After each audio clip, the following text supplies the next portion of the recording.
everyone, and welcome. So what I'm here to talk about is something called the three brains.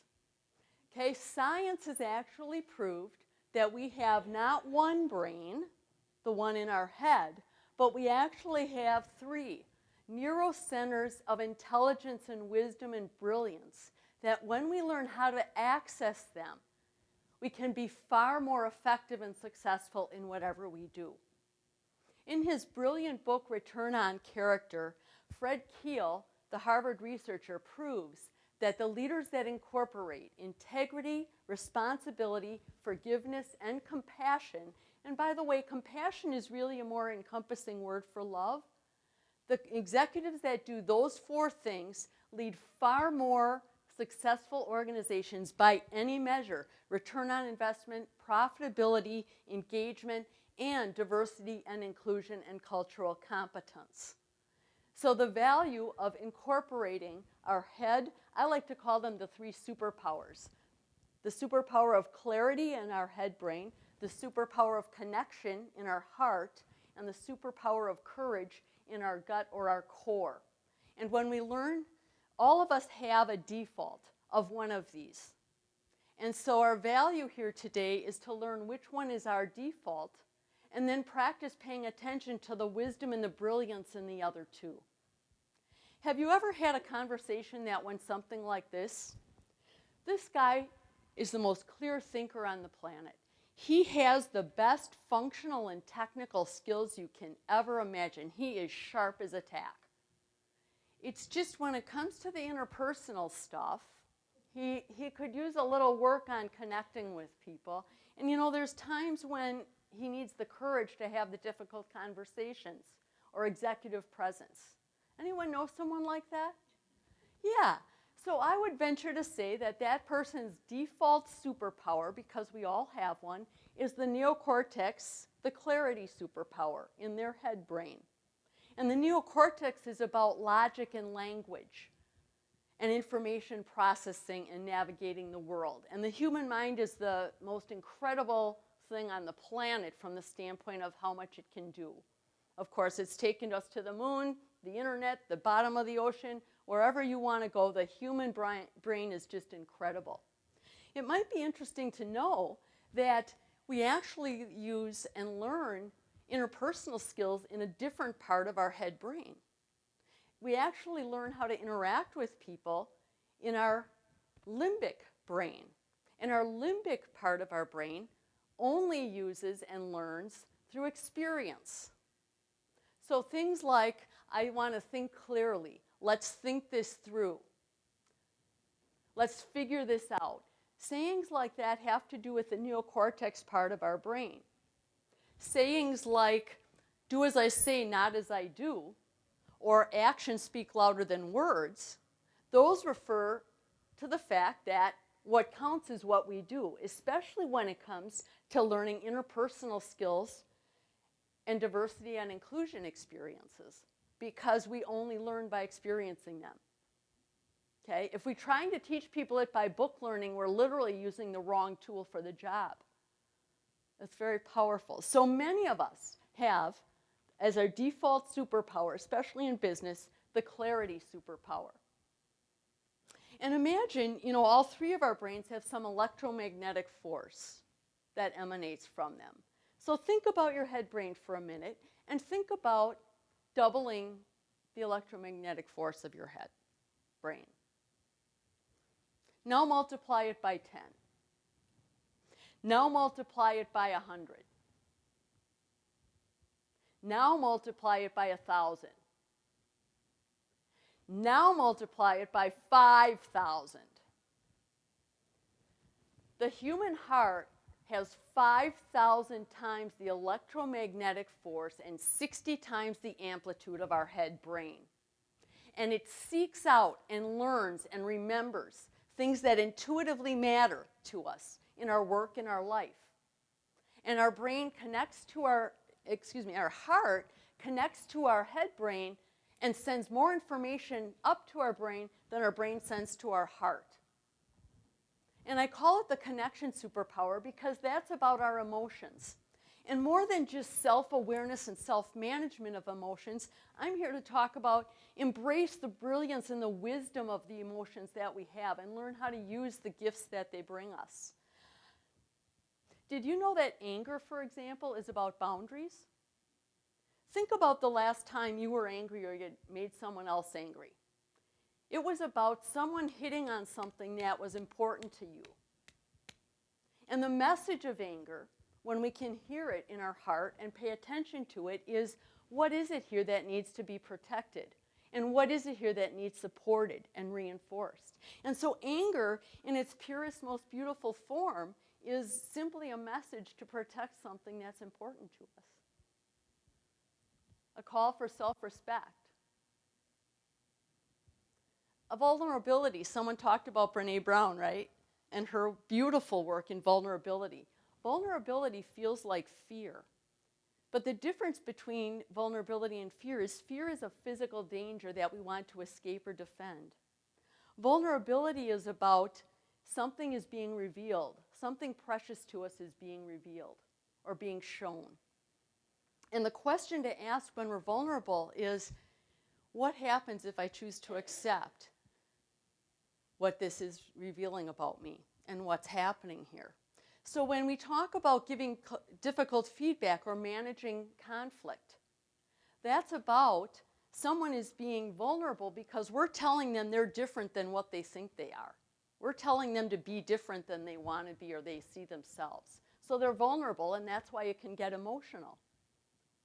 So if we know that, we can ask them if they will accept what we're telling them and invite them to go there with us.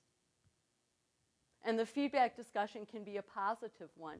Grief is about letting go of something that is very important to us. And the question about grief is, what is it that needs to be released?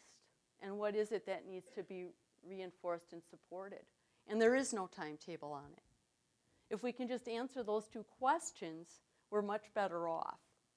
So in the traditional emotional intelligence models, we have self-awareness and self-management and other awareness and other management, right?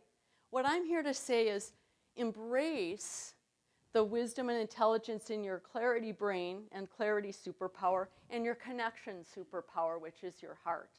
Everyone knows people. How's this? Sue gets along with everybody. She inspires everyone. Everyone loves her. She rocks the company picnic, right? She's amazing. Everyone loves her.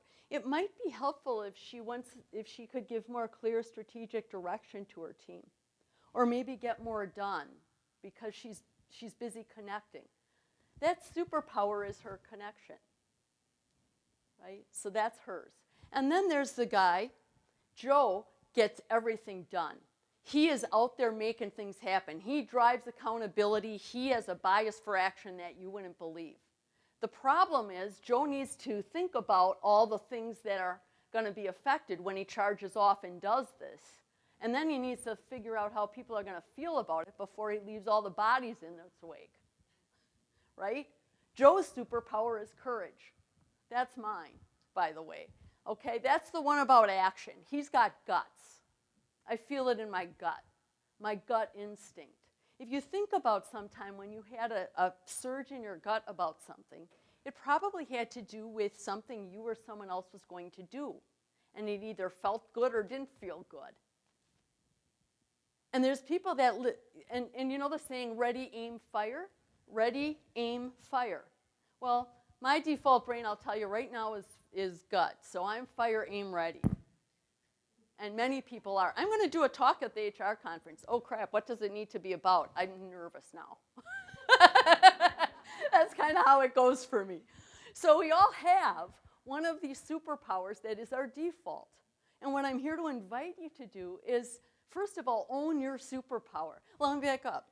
Okay, some of you here are thinking, wow, she's saying a lot of science and stuff. I don't know if I believe her or not. I'm not sure. I got to know more about the books and the data. Right? I want to know more. Somebody tell me. Anybody feeling that way? If you are, it's the clarity superpower that's probably your default. Some of you are saying, holy cow, that heart thing, that emotions thing, that resonated with me. Man, That was really powerful. Anybody? HR, yeah, I know. Your superpower may be connection. Consider that. And then there's those of you that are saying, okay, she's rambled on now for 10 minutes and she's got to get to the point. What do we do with this? And she's got 5 minutes left.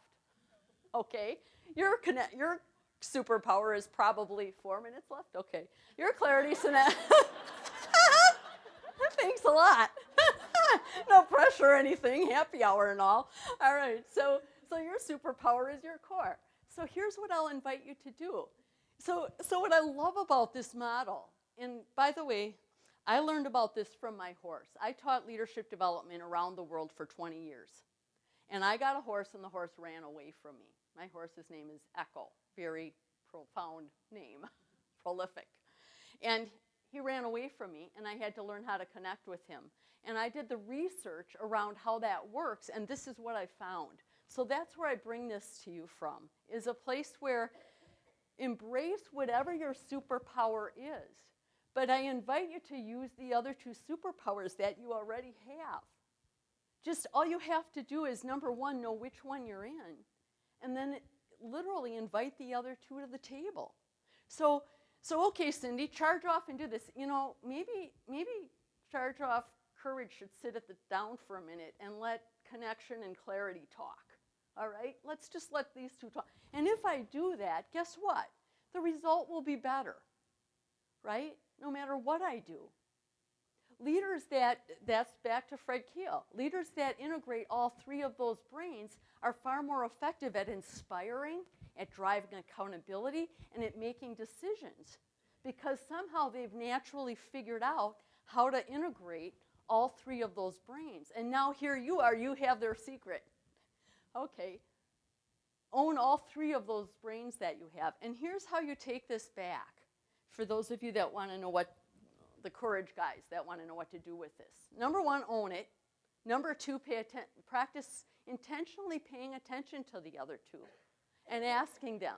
Then number three, when you go back to the workforce, think about the default brain of who's ever showing up and meet them in that brain. That's number one. Meet them in that brain. And then, in that superpower, I should say. And then invite the other two superpowers. So, for example, a guy's empathy, okay?